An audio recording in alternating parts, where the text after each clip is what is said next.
My name is Jennifer Miller, and I'm interviewing Karl Savage. He was born in Jefferson City, Missouri, and now lives in Onega, Kansas.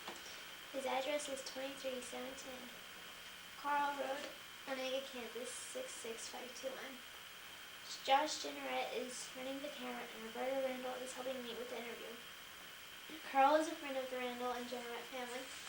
Today is April 5th, 2002, and this is the beginning of my interview with Karl. Start off there. Okay. What war and branch of service were you in? I was in the United States Navy, and I served in Vietnam. And what was your rank? And my rank getting out, coming out of boot camp was E2, and getting out of the Navy was E4.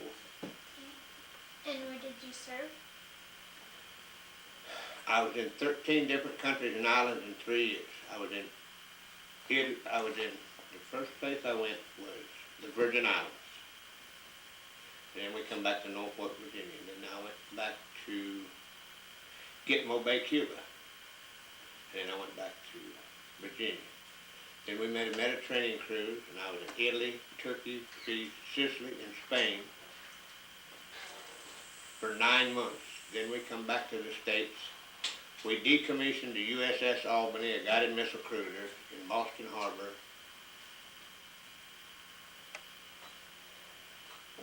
And I went aboard the USS Intrepid, which was the smallest aircraft carrier in the fleet at that time. And were you drafted or were you enlisted? I enlisted, but I waited on my draft papers. My draft papers were on the table before I signed the joining papers. Okay. And where were you living at the time? Havensville, Kansas. Okay. And why did you pick the service branch you joined? We had a retired chief that lived in this town, Wayne Randall. And he was probably the biggest influence on why I done that. Other than I wanted to go. Mm-hmm. I wanted to join the service and see the world, and I got to see a big portion of it. I was around the world once and halfway around it the second time. And do you recall your first day in service? Yes, ma'am. And what did it feel like? Well, it was a big party. The first day was, because we got on a train. I signed all the papers and everything in Kansas City, and then we got on a train and we went from Kansas City to San Diego, California by train. So we was 2 days and 1 night of getting to San Diego. We arrived in San Diego I'm going to say it was probably on the 15th of October. And our boot camp started at 5 o'clock in the morning. And we give up all of our civilian clothes, got issued all of our military clothes, we got a haircut. And you was in a company of 80 men, all from all over the country. We had men from Minnesota, we had men from California, we had men from Virginia, from everywhere, Kansas, Missouri. And that was probably my first day in service. How old were you, Craig?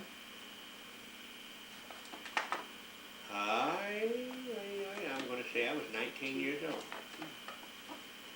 I was 19 years old. Okay, and can you tell me about your boot camp training experience? When we got to San Diego, they put us on, I think they call it Nimitz. It was an island. We was there for 6 weeks. We didn't see nobody but our people, and it was nothing but military. Shine your shoes, stand inspection, go to class, shine your shoes, stand inspection, go to class, and that was pretty much the way it was for the first 6 weeks. And I done 13 weeks in boot camp, and on the 23rd day of December I got out of boot camp, and flew home and was home for Christmas and 9 days, and then I went to Virginia for my first trip. Okay. Do you remember your instructors? You know, I was trying to think of that coming up, but I believe our company commander's name was Bliss. I really believe that his name was Bliss, and he was like an E4, you know, but we was green, we wasn't nothing. And you know, he was like God then after he found out E4 really didn't mean it.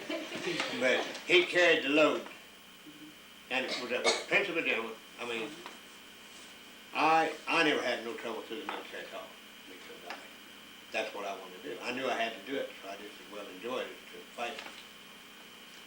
We was in company 591.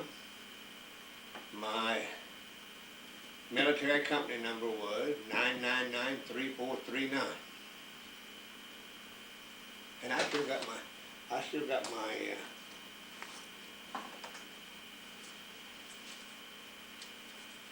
there's a $2 bill that come from the first payday. I was in Oh, the really? first day I got paid, the first time I got paid. There's a $2 bill that I've carried with me for, Wow. and I've got my,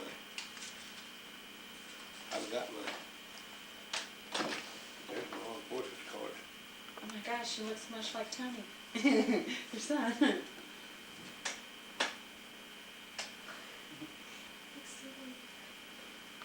He has a boy that looks just like this, almost identical.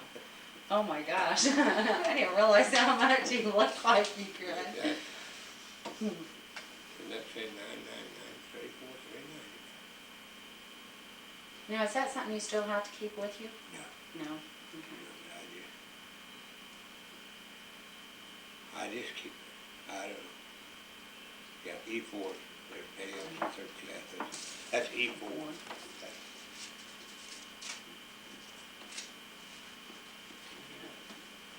Which war did you serve in? Vietnam. And where exactly did you go? For Vietnam, we was in, the first time we went to Vietnam, we went around the coast of Africa. And we stopped in Australia. We were one of the first ships stopped there in 17 years. And then we went on into Vietnam that way. And then when we come back the same way. And then the next time I went over, we was the last big ship through the Suez Canal. They sank our tin can escort behind us and killed a first-class petty officer that was my first-class petty officer when I joined the Navy. And but we only like 4 inches of touching the bottom in the Suez Canal. Our angle deck that caught the airplanes was 17 feet over land when we went through there, because the ship's so narrow, aircraft carrier.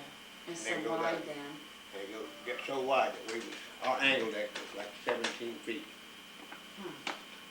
And then we went through there, and then that's the first time we crossed the equator, and then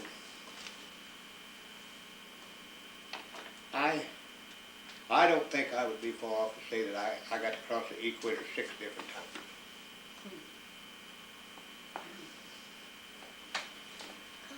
What was your job or assignment? What was your job? I worked in the post office. Okay. And did you see any combat? No hand-to-hand combat, no. I got to see everything that could be seen from the water. We served with the USS New Jersey, the largest battleship in the fleet then. And of course, we was the smallest aircraft carrier, but we served with the Forrestal.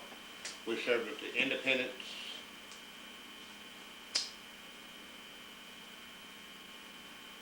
And of course, being an aircraft carrier, we had 4 tin can escorts of our own, because our job, all we did was launch the planes and then we run, because we had no firepower to protect ourselves. We run. And then when the planes did their mission, then they come back to us. They had to come back to us too.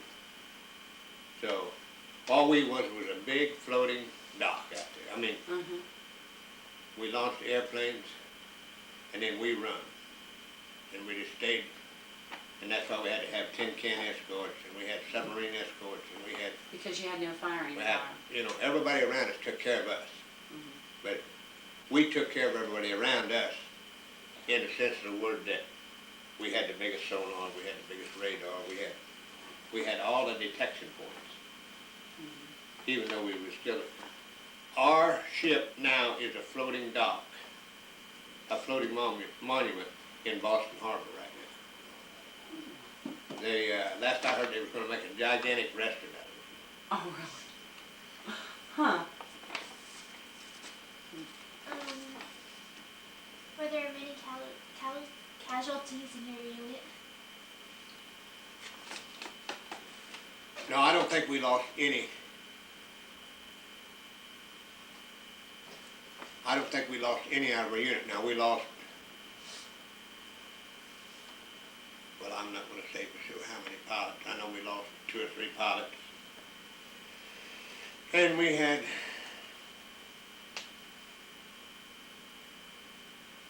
but I never got to see it. I mean, that was just part of it. Mhm. But with 3,000 people, why?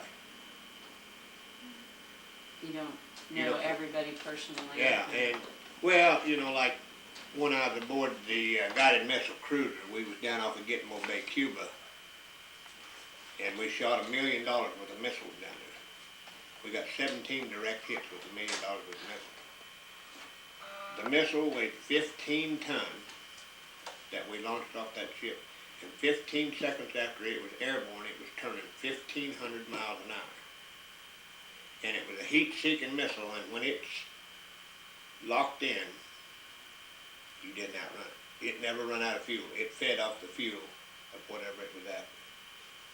I mean, you know, it was, but you just can't imagine the technology Yeah. then, and Oh. it's way greater now, you know. Mhm. Yeah. Can you tell me about a couple of your most memorable experiences? Well, yeah, I'll say the ruins of Turkey was probably at the top of those. And I would say crossing the equator would probably be an awful close second. But I'm not going to elaborate on that because there were so many.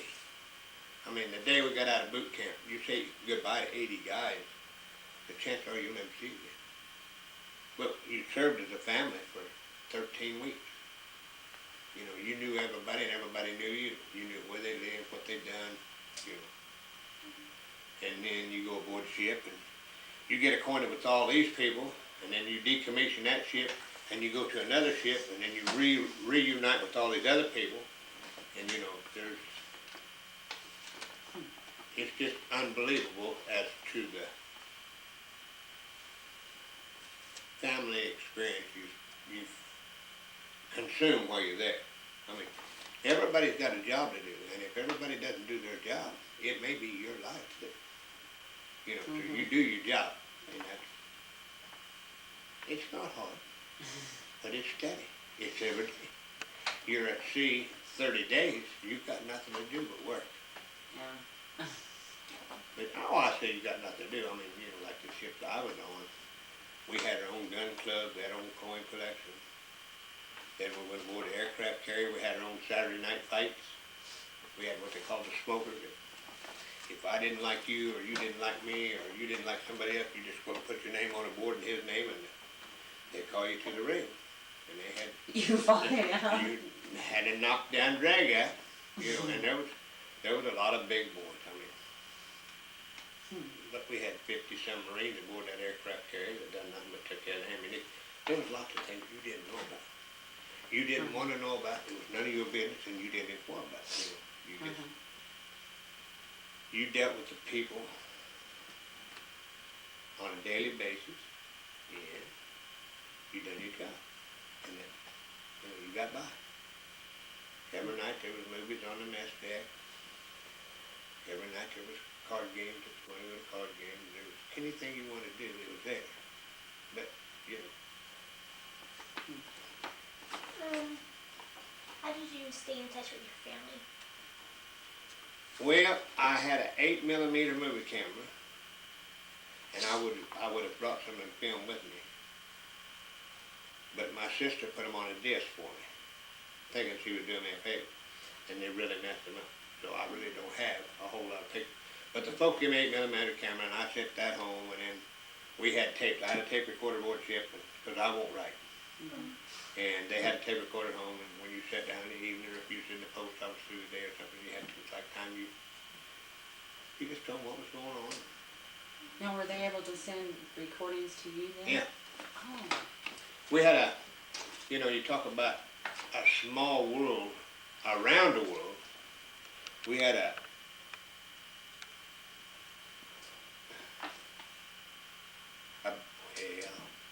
he was an admiral, but he was a commander of a fleet of the airplanes that was on board the ship.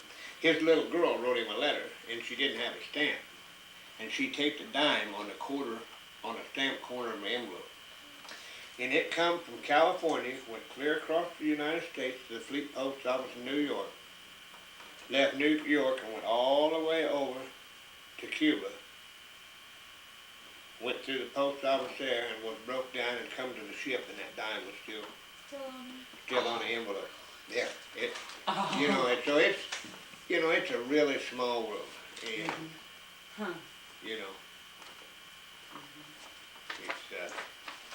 it was a lot of fun. It was a great experience, and I'm not saying that everybody should do it, but if you want to see the world at a really, really, really, really great, I was telling her the other night, you made all the money in the world. You made 24 cents an hour, 7 days a week, 24 hours a day. What So did you do? got paid all the time. Yeah. Because you were active all, I mean, you know. But when you went to town, you thought you was in heaven. But What was the food like? all in all, good. All in all, it was really good. But like on the guided missile cruiser, you had like a 6 to 10 shift. 6 in the morning to 10 at night. But on the aircraft carrier, where we had squadrons of men leaving and squadrons of men coming back, it was 24 hours a day, round the clock. And you could get up at 2 o'clock in the morning and go eat, or you could eat at 10 o'clock in the morning, or you could eat at 2 o'clock in the afternoon. Whenever you fancy minute, you could just go eat, you know. And of course, it's a whole lot like the rest of us, you know, from 2 o'clock in the morning to 10 o'clock in the morning. The biggest end of what you got to eat was breakfast. But you had breast rolls, you had all the eggs you wanted to eat, all the hash browns, all the bacon, you know. So you're really fed pretty good. Oh, then. yeah, I mean, and that's another reason I chose the branch service to go through it. I did. I knew I was gonna have a white sheet to sleep on, and I was gonna have meals to eat. That's what Uncle Wayne told me. He said, you know, I didn't have to dig a hole in the ground and sleep in a cold, wet hole or nothing. Yeah, like But if that ship went down, you had a long time out there by yourself. So you took powerful good care of that big hunk of iron. You know, we carried enough fuel on that aircraft carrier that you could fuel the little city like this here probably for 12 years in one set. When we took on fuel, we pumped the whole tanker dry. But we had 50-ton planes, had 8 helicopters. We had all the machinery it took to make everything work. Plus that ship burned a lot of fuel. You know, you can't visualize, you can't even reckon with the idea of how big these ships are. You know, we was the smallest ship in the fleet, and before we left for Vietnam the second time, we was anchored at Pier 7 in Norfolk, Virginia, and they brought the brand new John F. Kennedy aircraft carrier. It carried twice the people we had. It carried twice the squadrons we had. It was unbelievable. there was like 19 football fields on the flight deck. And this is a floating piece of iron. This is not styrofoam or something that's supposed to float. This is a floating piece of iron, you know, that, and you long since learned, there's no boats in an Eddy. They're all ships. I don't care what they are, what size they are. There is not a boat. And you dare to call a boat, and you'll dare to probably get screwed. Call their attention right away. Because that they're all ships. I mean, from the smallest to the largest, they're all ships because they're capable of anything that might come up. Did you have any supplies? Did you ever run short on supplies or anything? Oh, no, not, you know, you're gonna have the day or two short of supplies, but you always had food. I mean, you know, if nothing else, you carried a ration. They had what they called seafood, sea rations, and they was packaged rations of dry meat, and dry potatoes, and you know. There was never a time that you would be without food. I mean, we was nothing like the boys on the front line, you know. We didn't have to wait for somebody to bring that up to us. However, we did have to wait for our supply ships to come to us. And we might not get a supply ship till 2 o'clock in the morning, and we might get one at 12 noon, you know. You didn't know when it was coming, they did. Because you could sit out there on the water and you look in 4 different directions, and it just looks like horizon out there, you know. You have no depth perception, you have no idea. You don't see the land. You know, you don't see nothing, and you might go 15 days, 20 days out of it.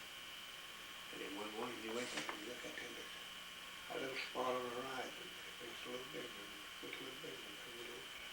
Whew, one of our supply ships is catching up. But, no, it's just people in small communities just don't have that. It's hard to grasp. Yeah, I guess. It's not you know, coming over. we had 60 times more people on that small aircraft there than lived in Hayward. You know, Yeah. and that, you know, you say, Jesus Christ, wasn't he crazy? No, good. But you know, everything was on a schedule. Everybody said, boy, school's really suck. They got a schedule. No, they're teaching you. You better. Everything's on a schedule. You better be able to meet that schedule because in school, there's not really much happens except you lose your grade. But out there, when you know it means you'll get up and see the sun shine tomorrow, or you get up and there won't be nothing there, and you won't be there either. Time and schedule means a whole lot more. I mean, but it's so hard to put people under that kind of pressure and let them know that, hey, we're not funny. You know, it's serious business. You're either there or you ain't there.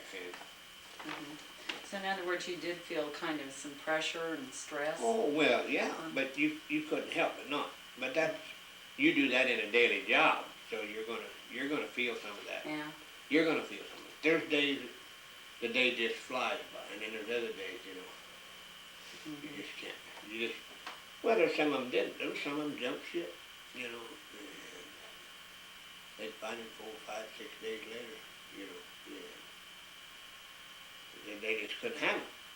I mean, it's a sad thing to say, but there is a lot of pressure. I mean, you don't see nobody but the same people for 30 days. You say, Jesus Christ, I'd like to get out of here. But you pull into port, you go to this department, this department, this department, this department, and say, hey guys, we're in port, let's go and drink some beer. You take the same guys and go drink all day. Or you take the same guys and go play golf all day, you take the same guys and go shoot skeet all day. You know? Or you go to the beach and just lay around and be bums. You know? So it ain't so that, like I said, it grows on you, but you've got to learn to grow with it. Because he may be your life and you may be his life. You may, and you never know that until that time comes. You you can never say, it's not gonna happen to me, because if you think that, you're in serious trouble. Was there something special you did for good luck? Do what now? Was there something you did for good luck? Survive. No, it was, and it really wasn't luck. I chose that branch of service, and I knew that that's what I chose. And I still say that whatever, it doesn't matter what you're gonna be. If you're gonna be a bum, be a damn good one. Or if you're gonna be a hairdresser, be a damn good one. But if you choose that life to go down, do the best you can to make that life the best it can be for you. You know, because there ain't nobody else really give a damn. And you think that's harsh, but that's true. You know, you get away from mom and dad, and there's times that you would be, they don't mean your shit to me. No, they're not. They're trying to teach you that that's the way it's gotta be. That's gotta be. Like it or not, wear it or not wear it. You know, you've got to deal with it. How did people entertain themselves? Oh, there was numerous ways. I mean, we had card games on the ship. We had, you had mess deck movies. You had aggravate each other.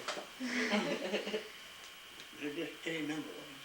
Any number of ways. I mean, you had gun clubs. You had, you could get books. You had a library. You had, everything was there. I mean, it's just like town. I mean, you know, you can make the best of it or the worst of it. And if you wanted to be hard on yourself, it was going to be hard on you. But if you made the best of it, you know. So we said, come on down to the photo lab tonight. We're going to have, and we did. We had about 13 of us that run together. And we had a chief petty officer in Norfolk, Virginia, Jim Reeves, a principal gentleman, had 13 kids of his own. And we got imported. We couldn't get home for Christmas. We couldn't get home for Thanksgiving. We couldn't get home for Easter. We could come to my house. And his wife was out of this world. You know, they were struggling. He was the only one who worked. They had 13 kids. But they would take us in.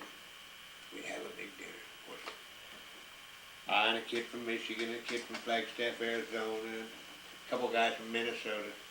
We'd go to the base grocery store and buy 10 pounds of potatoes, 10 heads of lettuce, you know, whatever.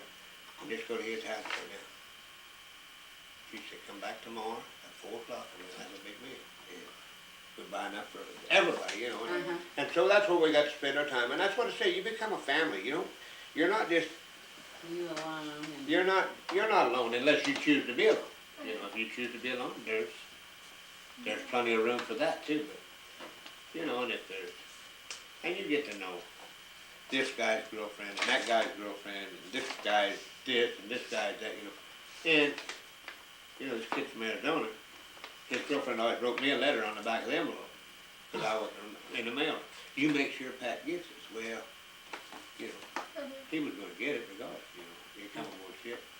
And like, on payday, just to give you a small idea of what a payday on a ship was like. I and a kid from Pennsylvania was probably the two. Rick Fleece was his name. That worked the money order windows on payday. And there was a lot of days we sold $1 million worth of money. $1 million worth of money left that ship in a 3 or 4 day period. so they send money back home. Send money home, send money to their families, you know. So, you know, you're not, the post office wasn't only the post office, it was a bank, it was everything.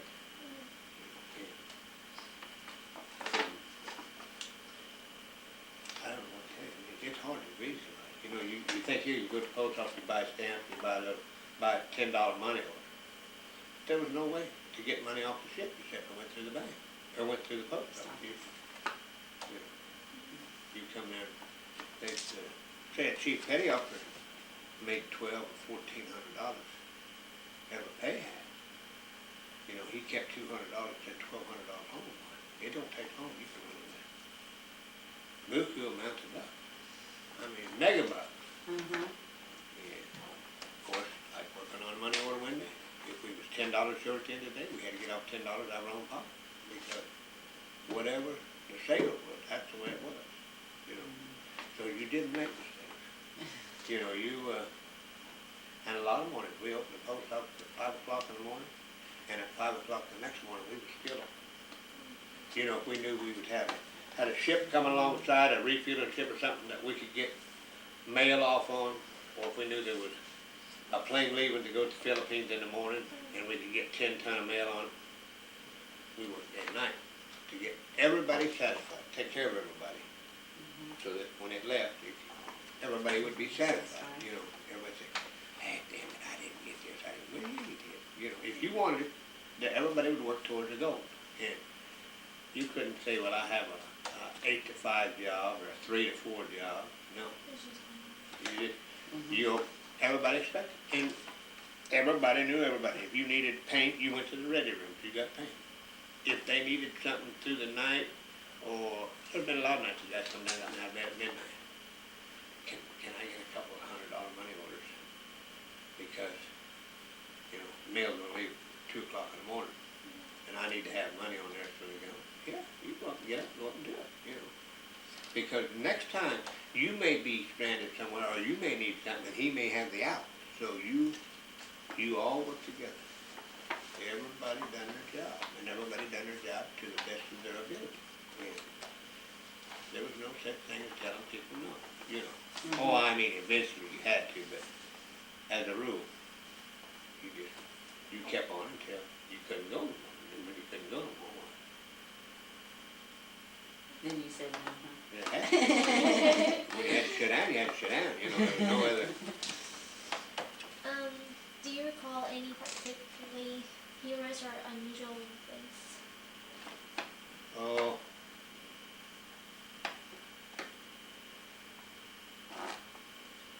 Probably the crossing the equator again brought more laughter and more of everything to the people than anything else, to the crew.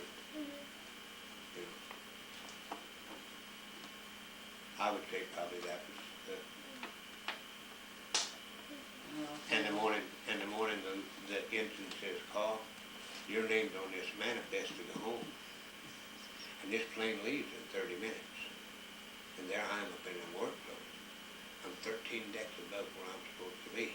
I mean, I'm doing my job, but my clothes are 13 decks above me. I said, can I have 10 minutes and I'll probably give 8 of them back to you. And I went down, got in my dress whites, because you don't know. Got in my dress whites, took my seat back to the post office store and said, boy, mail is home. I'm going home.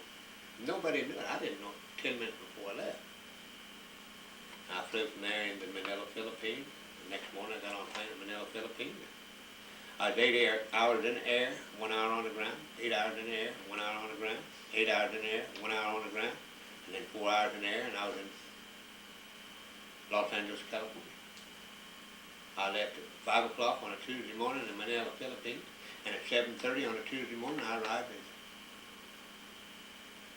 Los Angeles, California. The same day. Did your folks know you were coming home? Huh? Did they know you were coming? Well, you know, I can't say that they didn't know. They knew my discharge date was coming, but Did you? in them situations, sometimes if they couldn't find a replacement for you, or if they couldn't get I'm just gonna say, if they couldn't get replacements for you, they held you over. Okay, so in other words, just because your discharge date was coming up, Yeah, didn't yeah. mean you No. were going to go home No, right I then? mean, you know, if it was space available on the planes, and if there was people there that could they could put into your job, you know.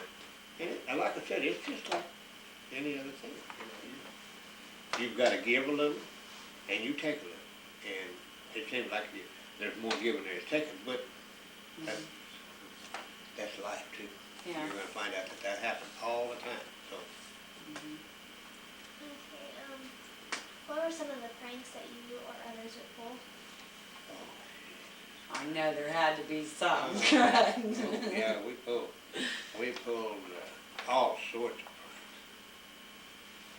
All sorts of pranks, you know. That was, oh, I don't know. Putting Model A buzzers in guys' bed. Model A buzzers, so it The shocks them. coil, yeah, you just slip under the, that was a fart tank, they call it fart tank. It was a sheet, but you had a mattress that was only this wide, you know, and 80 guys stayed in one compartment. And you had racks that folded down like this. You'd slide that between your legs. They go to bed that night quickly. God damn, my head. Shock them and they raise up, hit the bunk above them, and hit the top of the ceiling. Because the top guy was only like 3 feet in the ceiling, and then the next guy had 3 feet, and the next guy had 3 feet, and that's all. You know, all sorts of shit. There was always somebody. Always something. Probably one of the biggest blunders I pulled was in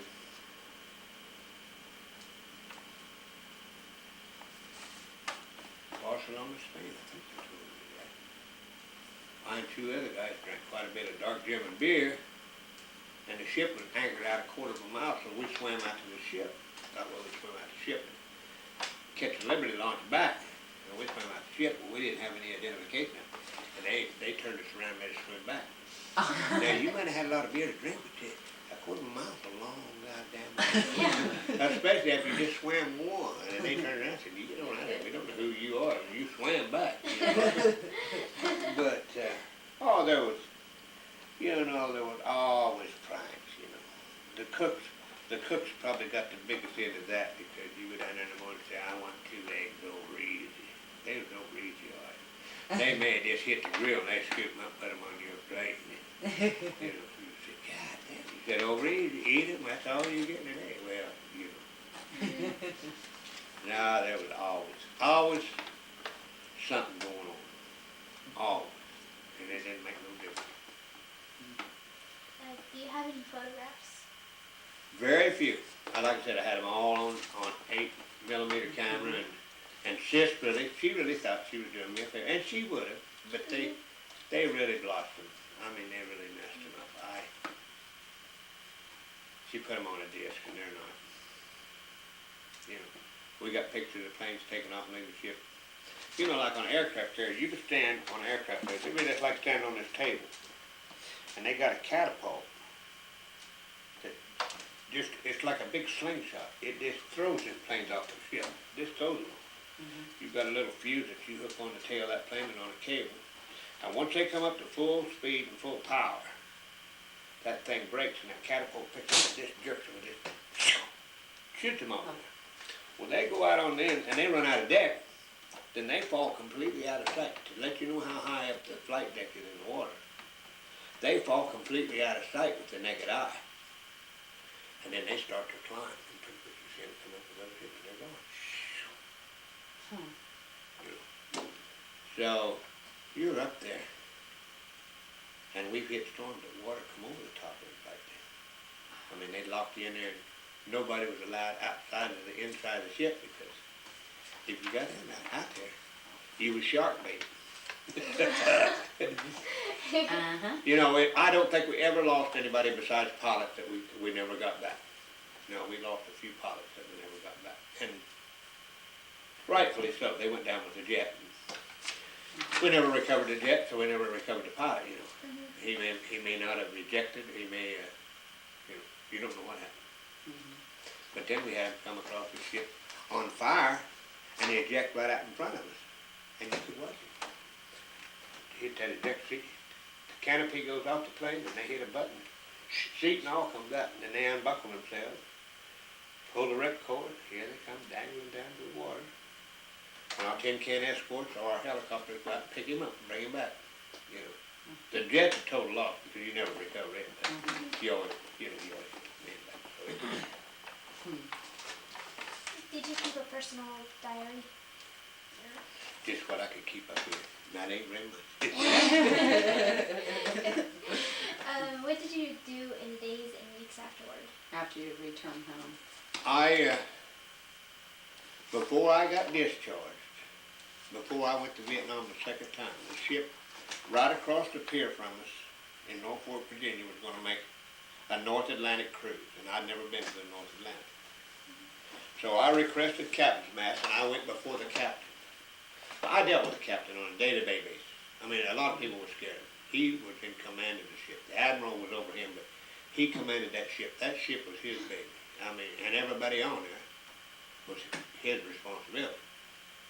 And I dealt with him in the XO, which is the next right under the captain, every day. And we'd joke, kid around, and so when I requested captain, I said, "What the hell do you want, Sam?" I said, "I want to extend for 2 years. And I want to be transferred to that ship right across the pier. Because I want to go to the North Atlantic before I come home." I said, "I've got to be in 13 different countries and islands as it is. And I can make 2 more years, go aboard there.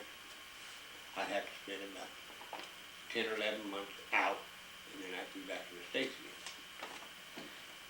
And he had scrambled eggs on his hat. He said, "Karl," he said, "let this old man tell you something.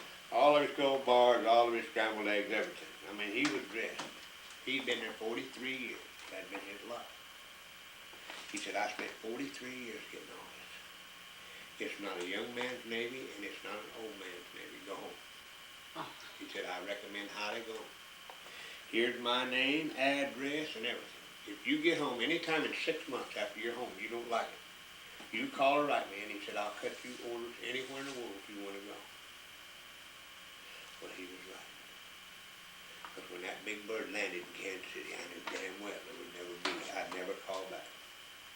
But knock on wood, I was more fortunate than a lot of them. I had a good job when I left, and my military time counted toward my job. I had a job with the railroad, and I got a military leave absence. So when I left, when I come back, I still had a job waiting on me. So before you went into the military, you were with the railroad. Yeah. And then when you went in, then Yeah. you came back to Yeah. the I've railroad. been, Oh, okay. I didn't know as of the that. 24th day of this month, on the 24th day of this month, I'll start 38 years of service with the railroad. Now that's counting my military time. Oh, I okay. hired out in 1965 with the railroad. Wow, right. And when I come back, I went back to railroad. Because you gotta work somewhere. You know, there's been a lot of downfalls, but there's been a lot of pluses too. And that's just like the military. There was a lot of downfalls. I mean, not everybody's born to be in the military. Not everybody's born to be pilots. Not everybody's born to be mothers. Not everybody's born to, but everybody's got a purpose. You know, and that's what I tell people, you know, enjoy what you're good at. Make the world a better place by what you do to make it good, you know. Oh, I do. I have fun. I laugh and I get the shit out of people and everything else. But still, if you need help, I'd help you too, you know. So, Did you make any close friendships while you were in service? yes, I did. I had Pat Richardson from Flagstaff, Arizona, and Dick Clark from Flint, Michigan, and I still talk to James Riggs' boys all over the world. I mean, you know, all over creation. So you kind of still keep in touch Oh, then? yeah, and Dick Clark had flew down and landed at the airport at Onega, and we went over and got him, and he came over and ate dinner with us. And then when we went up through the Upper Peninsula, and all up through there, while we stopped at their house and spent a day with them up there. And he's getting ready to retire from the car manufacturing company up there. And Pat, I don't know what happened to Pat. I and Pat kept in touch for a long time, and then he went to playing rugby and broke his back.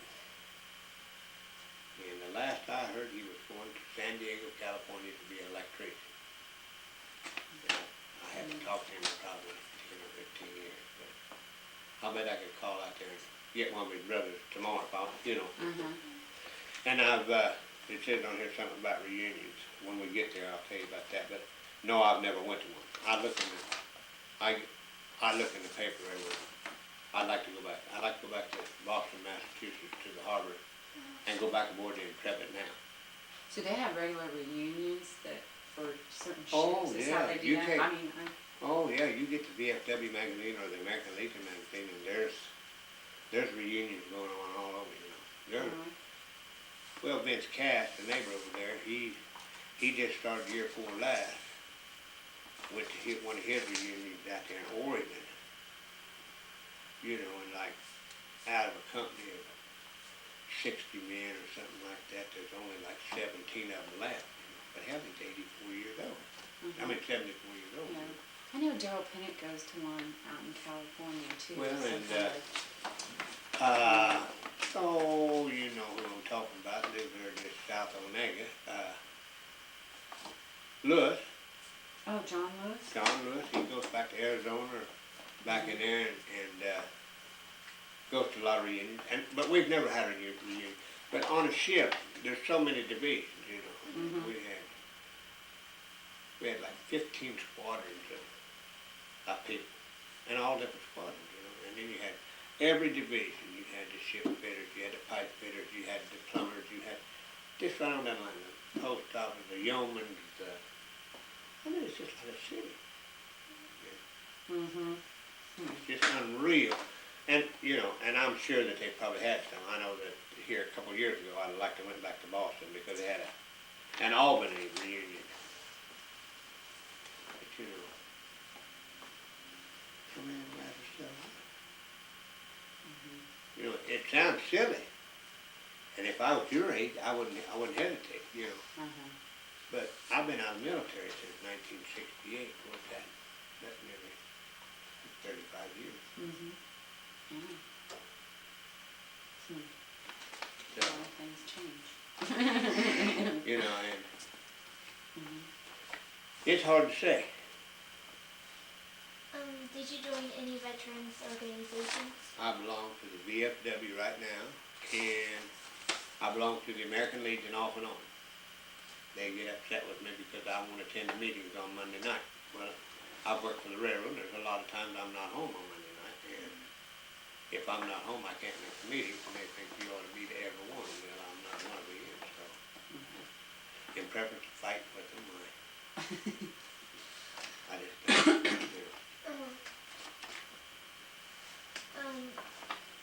If in a veterans organization, what kind of activities does your post or association have?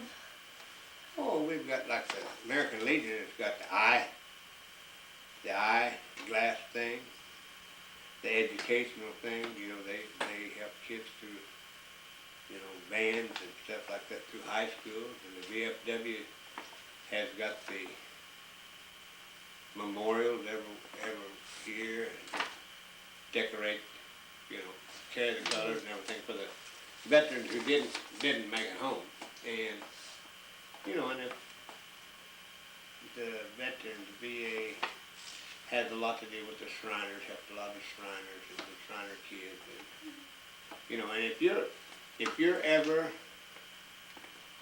away from home or in dire stress and are tangled up where you can go find a veteran and they'll help you. I mean, I don't care who it is. I mean, there's so many organizations and so many bits and pieces and parts of organizations that I couldn't even begin to tell you. But, you know, if you're away from home and you're down on your luck and you've got no place to go, find a veterans organization. And don't be afraid. They're just people. And they'll help you, you know, and you know, that's like when we was in the service. We had the Red Cross.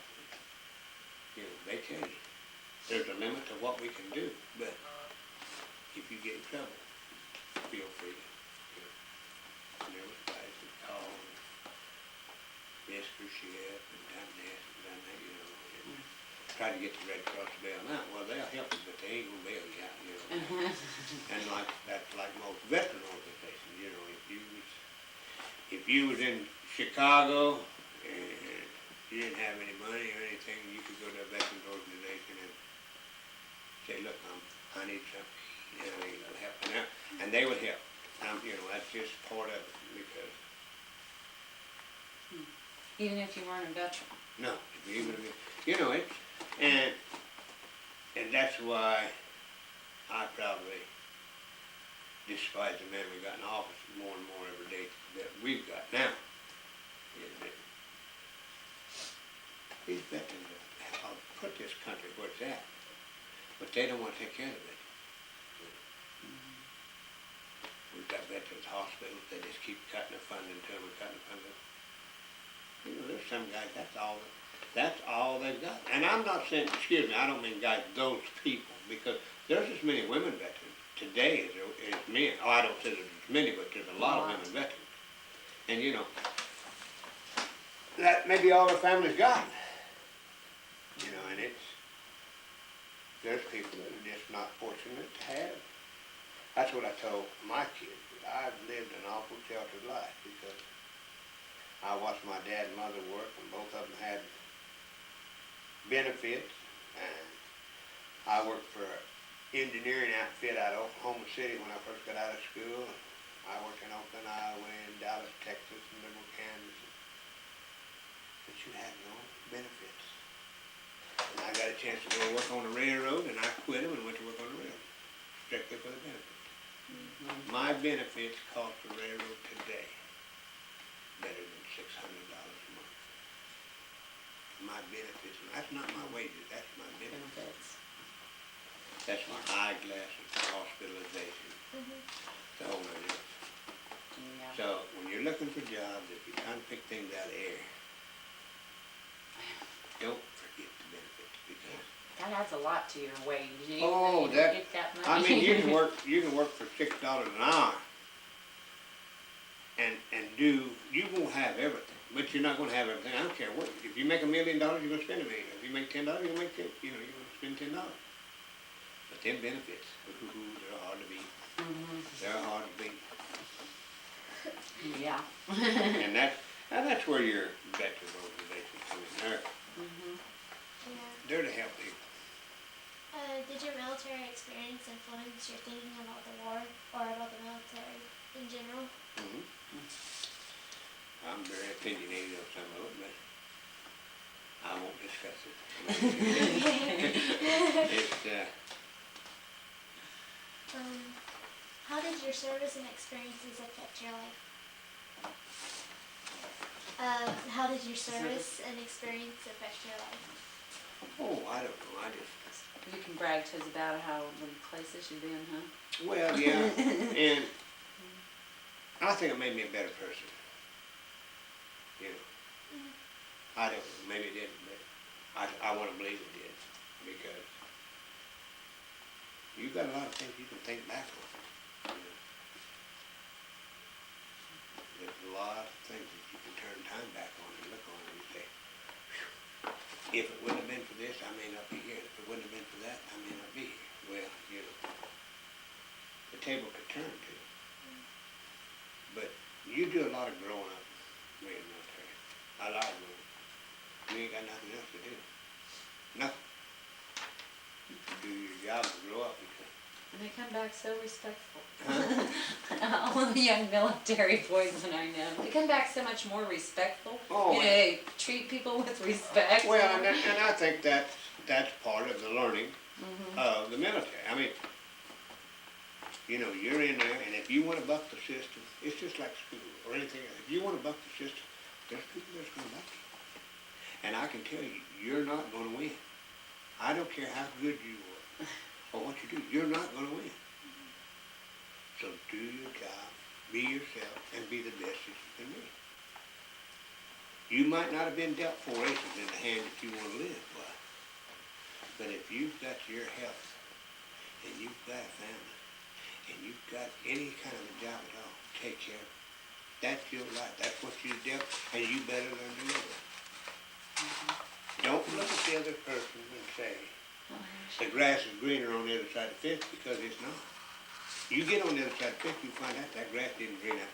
No, hell, and sometimes it's worse over there than it did on your own side of the fence. No, it really does. It's a great learning experience. And I'll never have no regrets of going. I mean, but Is there anything you would like to add that we haven't covered in the interview? Nothing really. I think that the military is good, and like I said, you've got to pick a road to go down, and that road you pick to go down, you better make the best of it. Because it may look a lot prettier over here, and it might be a lot better over there. Until you get over there, you might find out, that's one that's just pretty rocky. Maybe I ought to go back to my own.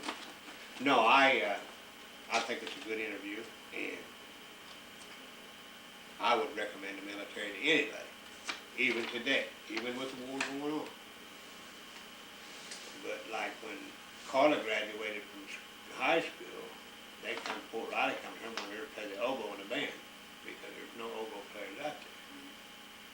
And I asked the recruiter then, I said, well, what are you doing coming out trying to recruit people out of high school?